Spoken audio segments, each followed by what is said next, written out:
Mercedes just pulled off a dominant win in Miami, but the FIA is now investigating something that could erase it completely. Because hidden inside that victory, there are details that don't make sense. A car that brought almost no upgrades, still beating faster rivals. A strategy that looked perfect, maybe too perfect. And whispers in the paddock about something the cameras didn't catch. If those suspicions are confirmed, this won't just be a controversy. It could be a disqualification. And if that happens, the entire championship could flip overnight. At first, Miami looked like a statement.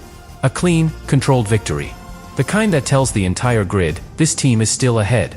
Antonelli didn't just win, he survived everything the race threw at him. A chaotic start, where he immediately lost positions into the first corner. A midfield fight against multiple top drivers. And then, just when the race should have settled, pressure started building again. Lap after lap, Norris stayed close. Not attacking, not falling back, just there. Waiting. And that changes everything, because in Formula 1, when a car can't escape, it usually means one thing. You're not the fastest. According to the race breakdown, McLaren had comparable pace, especially in the long runs. Norris finished just a few seconds behind, but never quite got the chance to attack. Now think about that for a second. If McLaren had the speed, and Mercedes didn't have a clear pace advantage, then why couldn't Norris get through? That's where the first real doubt appears. Because the difference didn't come from outright speed. It came from one moment. One decision. Lap 27. Mercedes calls Antonelli into the pits earlier than expected. Fresh tires go on. He comes back out with clean air, pushing at full pace. One lap later, McLaren reacts and brings Norris in. But by then, it's already too late. That single lap, with fresh tires versus worn ones, creates just enough of a gap. When Norris exits the pit lane, Antonelli is already ahead. Simple. Clean. Perfectly executed. But here's what most people missed. That strategy only works if everything else is already in place. Tire management. Engine performance. Energy deployment. Balance through corners. It's like setting the perfect trap. The timing matters, but the setup matters even more. And this is where the questions start getting louder. Because Mercedes didn't just execute a strategy. They executed it under conditions where they shouldn't have had such control. Antonelli reported problems late in the race. Gearbox issues. Throttle response not behaving correctly. The kind of problems that usually cost time, sometimes even positions. But instead of slowing down, he held the gap. Calm. Precise. Untouchable when it mattered most. And that creates a contradiction. A car with issues, that doesn't lose performance. A team with minimal upgrades, that still outplays faster rivals. A race that looks normal on the surface, but feels different the deeper you look. And this is where the tension really begins to build. Because in Formula 1, contradictions are never ignored. They get investigated. And this is where the story takes a sharp turn. Because while fans were celebrating the victory, inside the paddock, people weren't celebrating. They were watching. Carefully. Not the result, not the podium, not the headlines. The car. Because there's something that doesn't quite line up with everything we just saw. Mercedes arrived in Miami with one of the smallest upgrade packages on the entire grid. Other teams brought major changes, new parts, aggressive developments designed to close the gap. Ferrari alone introduced a massive set of updates, the biggest of the weekend. And yet, none of them made the difference. Mercedes still controlled the race when it mattered most. Now here's where it gets interesting. In Formula 1, upgrades are everything. They're how teams find speed, how they fix weaknesses, how they respond to rivals. When one team brings less, they're supposed to lose ground, not extend it. So when that doesn't happen, the question shifts. It's no longer, how good is Mercedes? It becomes, what are they not showing? Because there are only two possibilities. Either Mercedes has found something incredibly efficient, something that gives them performance without needing constant upgrades, or they are operating in an area that other teams either don't understand yet, or haven't dared to explore. And this is exactly where whispers start turning into pressure. There have already been quiet suggestions across the paddock about legal gray areas. Not direct accusations. Not official protests. But enough to make people look twice. And in Formula 1, that's how it always starts. First, it's curiosity. Then it becomes suspicion. And eventually, it becomes scrutiny. Now bring the FIA into that equation. Because when the governing body begins to focus on a specific car, especially one that keeps winning under unusual circumstances, it means something triggered their attention. We don't have confirmation of exactly what component or system is under review. That detail is still being kept behind closed doors. But the fact that there is attention at all changes everything. Because teams don't get looked at this closely without a reason. And here's the part most people underestimate. You don't need a massive violation to face consequences. Sometimes, it's something small. A tiny interpretation of the rules. A detail that seems harmless until it isn't. Think of it like this. In school, two students take the same test. One studies everything by the book. The other finds a shortcut, something technically allowed, but not exactly intended. Both pass. But if the teacher decides that shortcut crosses the line, only one result stands. That's the situation Mercedes could be facing right now. Because if the FIA decides that even a small part of their performance comes from something outside the intended limits, Miami doesn't just become questionable. It becomes vulnerable. And once a result is vulnerable in Formula One, it opens the door to the one word every team fears: disqualification. But that's not even the most dangerous part. Because if one race is affected, it forces everyone to ask a much bigger question. How long has this been going on? And that question is exactly what's starting to divide the paddock. Because once suspicion enters Formula One, it spreads fast.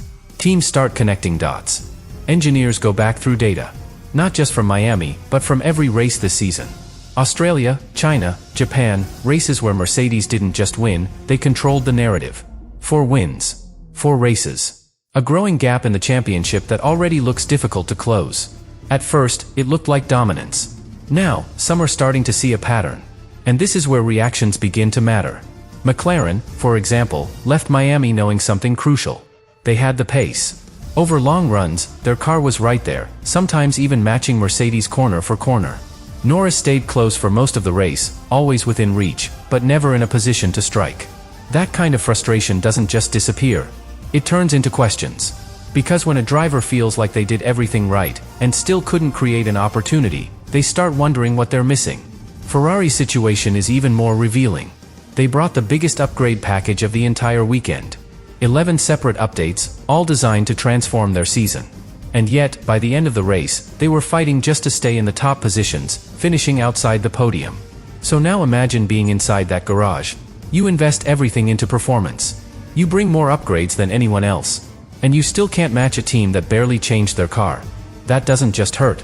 It raises alarms. Even Red Bull, once the benchmark of Formula One, finds itself stuck in a strange position. Close enough to fight, but never quite close enough to win. Always there, but never decisive. And when multiple top teams reach the same silent conclusion, that's when pressure builds behind the scenes. Because no team wants to be the first to speak publicly. But every team wants answers. And this is where the FIA's role becomes unavoidable. When different competitors start asking similar questions, even quietly, the governing body doesn't ignore it. They start looking deeper. Not just at performance, but at systems, components, and interpretations of the rules that might give an advantage. And here's what makes this moment so critical. Formula One regulations are incredibly detailed, but they are also full of gray areas. Zones where creativity lives. Zones where the smartest engineers find performance. But also zones where the line between legal and illegal becomes dangerously thin. If Mercedes has found something in that space, something others haven't replicated yet, that would explain everything. The consistency. The control. The ability to win even when they're not clearly the fastest car. But it also creates risk. Because once that space is exposed, it doesn't stay gray for long.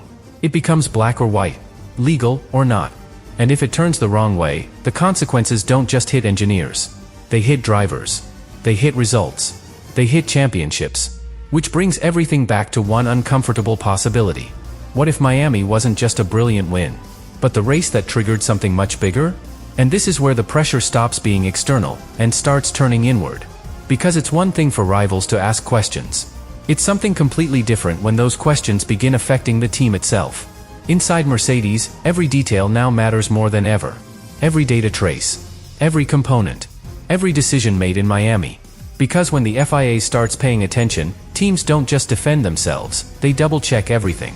And that changes the atmosphere instantly. What used to feel like confidence starts to feel like caution. Engineers who were pushing limits now have to ask a different question. Not just, does this make us faster? But, is this completely safe? And that shift, even if it's small, can cost performance. Because Formula One at this level is all about operating on the edge. The absolute edge. The place where innovation lives right next to risk. Now imagine pulling back from that edge, even slightly. That's all it takes to lose tenths of a second. And tenths, in this sport, decide everything. But here's the real tension. Mercedes can't afford to slow down. Not now. Because McLaren is getting closer with every race. Their pace in Miami wasn't theoretical, it was real. Norris didn't just follow Antonelli, he pressured him until the very end, waiting for even the smallest mistake. Ferrari, despite the disappointment, is bringing even more improvements.